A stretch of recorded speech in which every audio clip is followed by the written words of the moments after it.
Dave, Will Smith was in here earlier, and he was just talking about just some of the offense, some of the at-bats that he's either been having or been seeing from this team. What's got to be the key just to kind of having some of those pivotal moments and the timely hitting that you want to see from this group, since the quality of at-bats has been there thus far? Yeah, you know what? I thought, first time through, I thought we were fantastic. I really did. Tonight's going to be a similar test as far as pitcher. And then I felt the second time around, we fell off as far as quality of at-bat. I think it's just sort of, being aggressive early, but then the ability to win pitches as we get deeper in the count. And I think if you look at early count hitting, they were better last night. And then as far as with 2 strikes, winning pitches late, fouling pitches off, they were better. And that's sort of, the tale of the 2 offenses last night. So today's a different day. The psyche, the mentality, the mindset is good from our guys. But yeah, I do feel good in the sense that similar type of profile, with Gausman versus Yasevich last night. Dave, I'm just wondering, what are your memories of managing Max Scherzer? Max, he's one of one, great competitor. Don't want to touch him during outings. Don't want to pat him on the backside. Wants to be the guy, and so I really enjoyed managing a future Hall of Famer. He's very smart. He's a baseball player first, then a pitcher. It's going to be a good test for us. Game 3. What is unique about his preparation compared to other starters? Not unique, but it's very focused. It's very intentional. He does a lot of his own homework. He's very prepared. He asks a lot of questions, a lot of it from the hitter's perspective, which is really smart. And not just kind of going at it from the pitcher side. He kind of wants to know what hitters think. So very unique in that way. Second row on your right, Dave. Oh, Dave. Shohei was booed and there were chants at him yesterday. From what you've learned from Shohei, how does he receive that and go on to do what Shohei normally does? Well, I don't think he understood the chants. So that's one part of it. As far as being booed, I think that he understands why he was booed. And I don't think he minds it. I don't think it necessarily fuels his fire. I think I've used this word with Shohei a lot. He's just a really good compartmentalizer. So I don't think it really affects him. And he's just there to just do his job. Dave, you're sticking with Pages again tonight. He struggled this postseason. We know what you want out of that 9 spot. Was there any consideration about maybe giving Call a start tonight because of the quality of at-bats that he's shown you? What are you seeing with Pages, and what does he have to show you to continue to get opportunities on this stage? Very fair. He has struggled this postseason, and what I need from him is to have quality of bat, to be able to get on base, to win 3-2 pitches. He's playing very sound defense, which is a big part of why he's in there. Being in the 9 hole, I'm not expecting him to carry the offense, but still be a contributor. I have contemplated other, decisions. I'm keeping a close eye on it, but I still need to see some kind of uptick in consistency of performance. So when and if I decide to change, I haven't decided that, but I'm being mindful.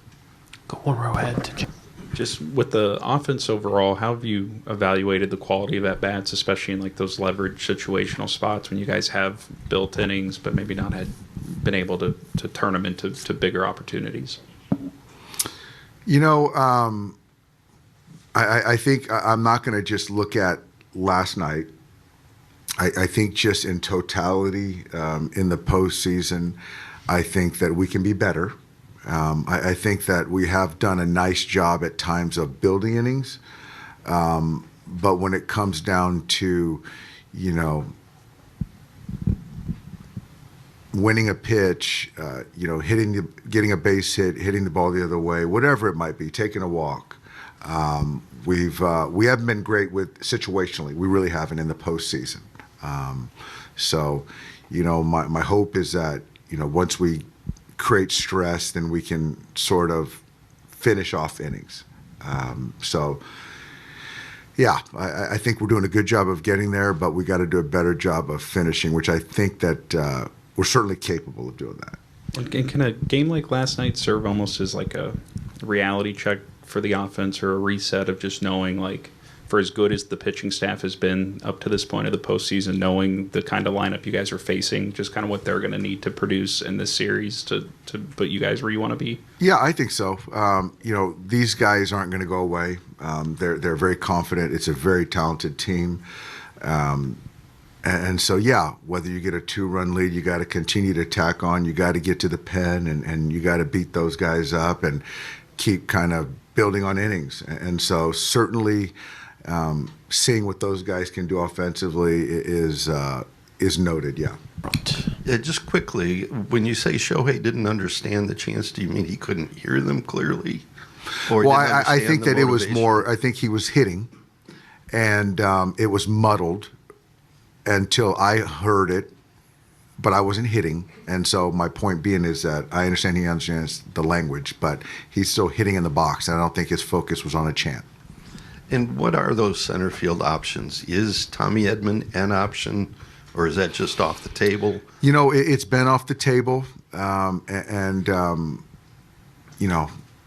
because of potential injury risk, and I'm not quite sure. He hasn't taken a fly ball out there in a month, so I'm just not sure where he's at.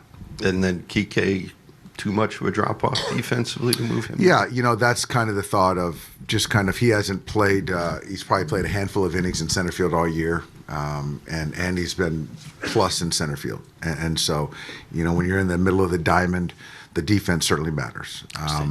But so does the offense. So I think it's for me trying to, weigh it all and sum it up, but it's not Andy's sole responsibility, as far as the offensive inconsistencies. I just refuse to put that on, a 9-hitter. Dave, obviously keeping Tommy on the field and playable is kind of the most important thing, but how has not having him available to play the outfield kind of limited some of your lineup construction? It really has. Part of Tommy's value is his versatility and his willingness to do anything on the diamond. And with the ankle, it was made clear to me that at second base is the best way to keep him on the field and healthy. And so we've done that. He's been healthy. He's performed. And so, but yeah, to not have him, the ability to kick him out to the outfield is certainly, minimize some of that versatility. Absolutely. And have you set your starters for games 3 and 4 yet? Tyler will throw game 3, and then Shohei will go game 4. Hey, Doc, back to their offense a little bit. What Schneider said last night was that it's important for them to keep you guys in the strike zone. So, but I would think the counter to that is to have a guy like Yamamoto who can pick apart the strike zone, put it in places in the strike zone where they're not anticipating it. How much of a game plan do you have to counter what they do?